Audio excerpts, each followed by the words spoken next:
Bom, professor Carlos Davidson, sou professor de matemática, trabalho junto com o Alexandre e com o Fábio, e a gente veio aqui para trabalhar a primeira aula aí da apostila de vocês, na página 2, falando de escalas, ok? Então vamos lá para escalas. A questão número 1, ela vai falar sobre as relações de escala e tamanho de redução, tá? Então, eu coloquei aí na primeira página umas pequenas explicações sobre a relação de tamanho de escala e sua representação no mapa. Então diz o seguinte: nos mapas de pequena escala, a realidade foi muito reduzida. E é importante que a gente entenda o que é uma pequena escala, o que é uma escala pequena. Ora, escala vocês bem sabem que é uma razão, correto? É uma razão entre a dimensão que está no mapa, que está na maquete, que está na redução. É a razão entre essa dimensão e a dimensão real. Então, no final das contas, escala é uma fração. E quando é que uma fração é pequena? Quanto maior o seu denominador. Quanto maior o seu denominador, menor é a fração. E escala, como é fração, quanto menor o denominador, menor a escala. Então ele diz assim, ó: nos mapas de pequena escala, a realidade foi muito reduzida, servindo para representar grandes superfícies, mas com pouca riqueza de detalhes. Vamos entender. Pequena escala, fração pequena. Isso quer dizer que eu dividi o real em partes cada vez menores. Eu dividi em mais partes e as partes ficaram cada vez menores. E isso faz com que se perca detalhes. A riqueza de detalhes vai por água abaixo. Quanto mais eu divido, se eu quiser dividir aqui a área desse ginásio, se eu quiser representar num mapa 1:10, quer dizer que eu vou dividir aqui esse espaço, as dimensões, em 10 partes apenas. Mas se eu fizer em 1:100, eu vou dividir em 100 partes cada dimensão. Conclusão: os espaços vão ficando cada vez menores e vai ficando cada vez mais difícil de se perceber os detalhes. Então ele fala: mapa de pequena escala, realidade muito reduzida. Serve para representar grandes superfícies, mas com pouca riqueza de detalhes. Como exemplo, os mapas mundi. Cada centímetro do mapa representa distâncias muito grandes. E aí ele vai e fecha, ó: escalas, frações, de denominadores muito grandes, são escalas pequenas, que servem para representar grandes regiões. E o contrário, ele vai dar explicação: escalas ou frações de denominadores muito pequenos. Se o denominador é muito pequeno, a fração é muito grande, a escala é muito grande, e eles servem para representar grandes regiões, pequenas regiões. Corrijam aí, por favor, tá?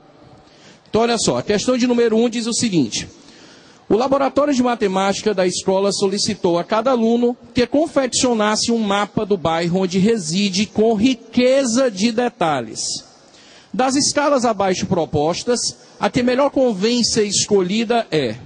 Então tem uma frase aí, pessoal,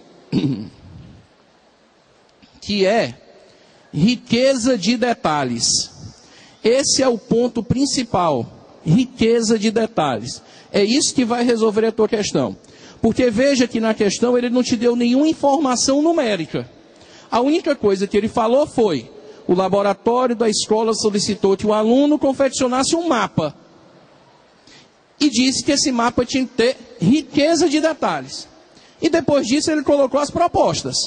1 para 10 mil, 1 para 50 mil, 1 para 150 mil, 1 para 500 mil e 1 para 1 milhão. Poxa, professor, como é que a gente vai resolver isso daí? Então vamos lá. Palavras-chave, tá? Riqueza de detalhes. O que é que essa palavra tem que significar para você numa questão de escala? Riqueza de detalhes significa pequena redução. Quer dizer que eu vou reduzir muito pouco. Se eu fizer uma grande redução, é só você imaginar.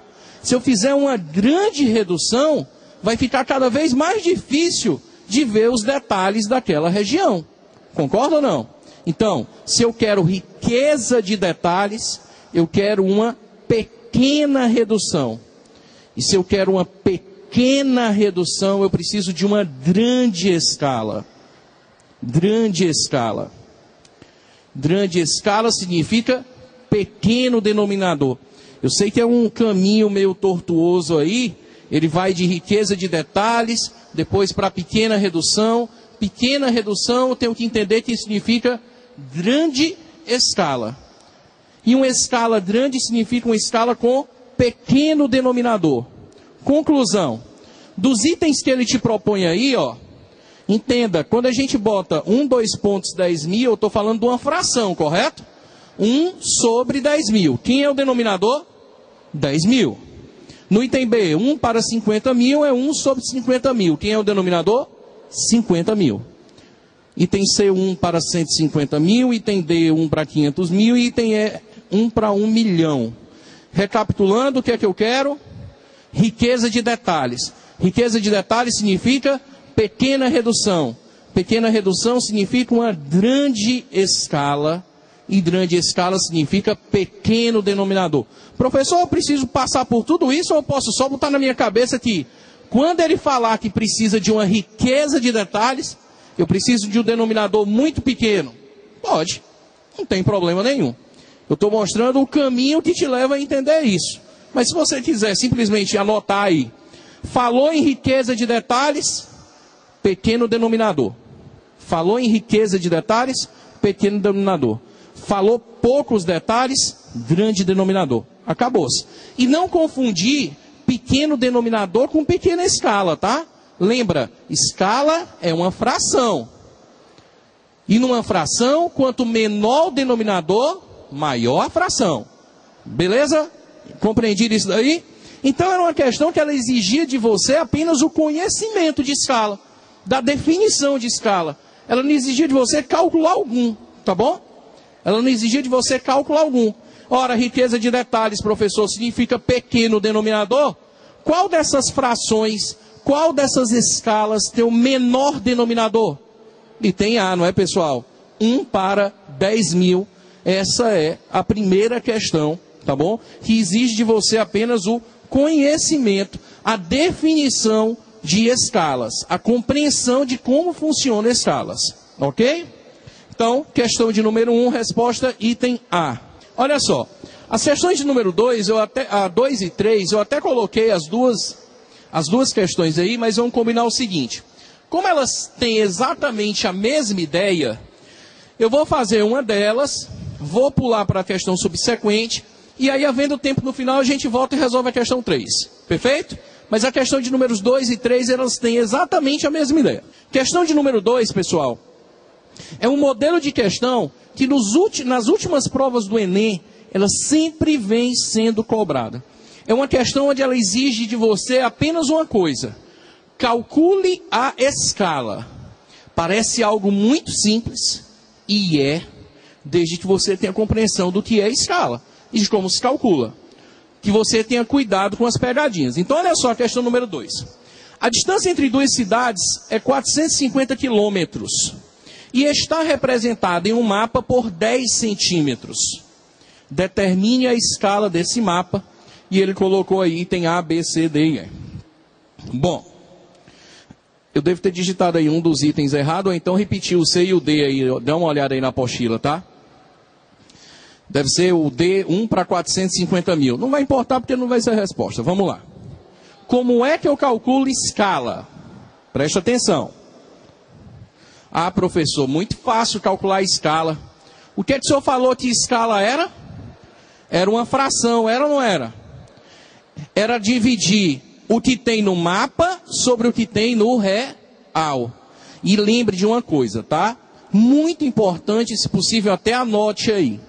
Escala é a razão entre as dimensões. E aí essa palavra dimensões, você drifa, coloca em negrito, coloca aspas, circula, porque é o que tem de mais importante. Escala é uma razão entre as dimensões do mapa e do real. E aí a gente acaba pegando só essa parte final. Ah, é a razão entre o que tem no mapa e o que tem no real. Cuidado!